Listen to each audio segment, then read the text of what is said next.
Nice on the French Riviera. 2 weeks here, a long-planned dream vacation for Annie Dagenet and Tom Worster. They were on their way, about to board their connecting flight from London to France, when a British Airways employee tapped Worster on the shoulder. You can't board this flight, sir. Your passport's expired. We had a little bit of a discussion about what that meant because we had no idea. In fact, Worster's passport had not expired, but France requires visitors' passports to be good for at least 90 days beyond the end of their stay. Worster's passport was good for only 78.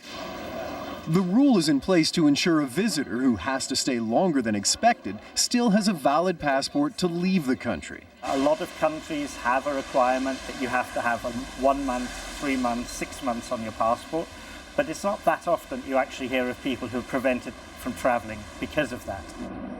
It was Easter weekend. The family was told it could take 5 days to get a new passport. Worried it would be too expensive to stay in London, they bought tickets home, which ended up costing nearly $4,000. Oh, I just fell on the ground and I started crying.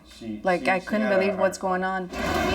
Airlines can face fines and the cost of bringing a passenger home if their passport doesn't conform to a country's rule. So why then did British Airways allow Worster to board its plane in Toronto, only to stop him from boarding its connecting flight in London? Turns out the UK only requires passports be valid for the duration of the stay. So Worster was allowed into the UK, but not into France. Worster says they shouldn't have had to pay for the early flight home. If they could reimburse us for the money we were out, then I think that's pretty reasonable.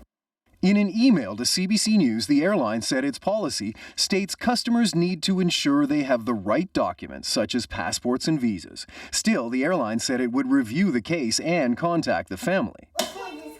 Worster now has a passport good for 10 years.